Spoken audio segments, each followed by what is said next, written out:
I'm Fred Drummond, National Director for Evangelical Alliance in Scotland and also the Alliance's UK Prayer Director. In the first of these short little films, I wanted to talk about the church when it's gathered together. What are the values that make us the church? That was called What Kind of Church and is available online with EA.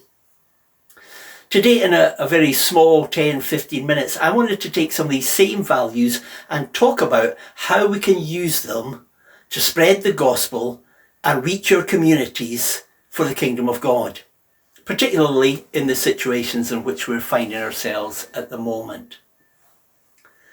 We saw in the first of the films that the first mark of the early church at the end of Acts chapter 2 was they were devoted to the apostles' teaching. They were shaped by the story. Your life and my life are being shaped by the story of God's redemptive purposes for the world. From Genesis to Revelation, God is at work, rebuilding, renewing, bringing together.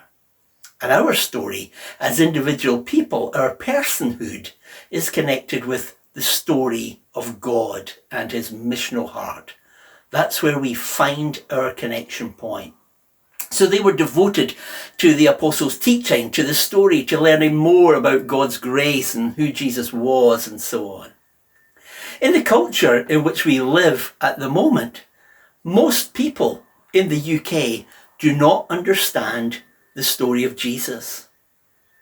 Many have not heard of the prodigal son or any of the parables. They're unclear of how Christmas connects with Jesus, and they don't understand Easter at all. So here's an idea.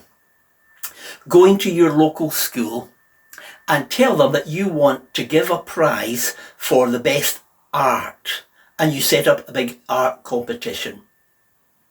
You tell people that this has to be based upon these two stories, but you don't say that they're Bible stories. You simply give them the material written. They have to make some piece of art that demonstrates these stories. Then, given a day, you invite everybody to a prize giving. In your church, you'll be giving out teas and coffees, and you'll have all the art, the sculpture, the painting, whatever 5th and 6th years or whoever have done around the walls, and you invite parents and children and grandparents to come and look at it. You stand up the front, you say what a privilege it's been to see the creative work of everybody here before us. Before we pick and announce the winners, we thought it would be really good to reread the stories on which these paintings were based. Then you get your two best readers to know the stories off by heart. And up the front, you simply unleash the stories. You tell them just as Jesus would have told them to people who have never heard them before. They have a freshness and a vitality and an imagination that in the power of the Spirit can absolutely grab a heart. And so the people tell the stories, and simply at the end you say, you may not be aware that these stories were originally told by the master storyteller Jesus. If you've got any questions about these stories, we've got people around that can answer your questions and have a conversation with you. And then you go on to the prize giving. Very simple. My guess would be you'll have more non-church connected people in your building, wherever you hold it, on that day than on any other day in the year. Another example, perhaps for this time. The early church was known for its hospitality and for the way in which it gathered people together. At the moment, it's almost impossible to gather people together. But what about setting up a WhatsApp group for your street? What about having, as I've read this week, having a pub quiz online that you set up and invite everybody in your community to join in with? What about having a karaoke sing-along for the street? The more creative and fun you can be, the more in which you're lifting everybody else and you're becoming a connecting point for all those round about you. I believe that God will build relationships through this that will see dividends for time long to come. There is no end to the sort of ways in which you can connect people in your community who have never spoken to one another at this time. People are desperate for things to do. The more creative, the better. What are you really good at? Do you play an instrument? Do you sing? Can you paint? Are you a good cook? What is it you could do and let people know and join in with it online? Go on, take a risk. Build a little bit of community. Build a little bit of hospitality. See what might come of it. Allow the Spirit to move in the not perfect, small ways that God so often uses to transform hearts. Our third thing is this, that the early church held on to things really, really lightly. They sold possessions and gave to all those who were in need. That really means that though a lot of them did not have very many possessions, what they had was a connection to the God who had given his very, very best for them. If God was willing to give Jesus for them, how could they hold on to stuff when other people were in need? And so the love of Christ working through the early church enabled them to see possessions differently. I think in the next few months, there are going to be a lot of people struggling, people uncertain, people not sure, people with less possessions than they've ever had before, people struggling to make ends meet with perhaps unemployment going up. What an opportunity for you and I as believers in Jesus to hold on to things lightly, to become a community of blessing. That these Christians are willing to sell possessions to give to those who have need. What a ministry that would be.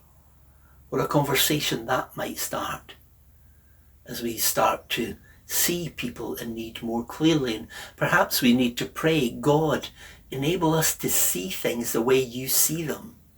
Enable us to get beyond the masks and images that people are putting up and see beyond with a spirit of discernment. And then give us the confidence to hold on to things lightly and bless those who need to be blessed in Jesus' name. What an opportunity for lavish love that we so often talk about in church to be demonstrated with the neediest all round about us. I think the time has come where we have to demonstrate in word, in prayer, in action, that the gospel actually makes a difference. And so the last one, really quickly, is this. The Lord added to their number daily those who were being saved. God is always at work. The good news is always the good news. The apostles were demonstrating it with supernatural power, seeing miracles and healings taking place all round about them. I love in Acts chapter 3 and 4 and so on, throughout that story, the amount of times that when the church seemed at its weakest, God revealed his strength most clearly. Silver and gold, we don't have any. We're poor, we're homeless, we can't give you anything. But what we have, we give to you. In the name of Jesus Christ, get up and walk. It is the supernatural power of God as we live in weakness and in failure, and sometimes in that place between lament and celebration, that we find this power of God begin to be unleashed and worked through in the most unexpected supernatural ways, touching hearts with words of knowledge, words of discernment, healing, strengthening, renewing, bringing people back, drawing people to encounter Jesus. The church was being added to continually because of the lives that the church people were living, and because of that grace and power of God at work through the good news of Jesus. Everywhere I'm going at the moment, and everywhere I'm talking to online of church leaders, are telling me that more and more people are checking out online services. More people are wanting to engage and question, and people who have created spiritual forums and reflections and discussion are saying there is more openness today than they have seen for years and years and years. Is this an opportunity that God is giving, that in our weakness, and when we have apparently no answers, we can point to the fact that hope always triumphs over darkness, that love always wins, that Jesus will always be Lord, and that the gospel will always be transforming lives. In the first one of these seminars, we talked about really the church gathered and reimagining what it means for us to be church. Today, I just simply want to challenge you about the church being scattered, as it is at this time, in homes up and down the country, in communities. Even though we can't actually speak to people round about us, we can still live the gospel in radical ways, in the power of the Spirit that can bring healing and wholeness and change. What kind of church? A church that brings hope and peace and light in the midst of despair, uncertainty, and darkness. That is the sort of church that Jesus is building.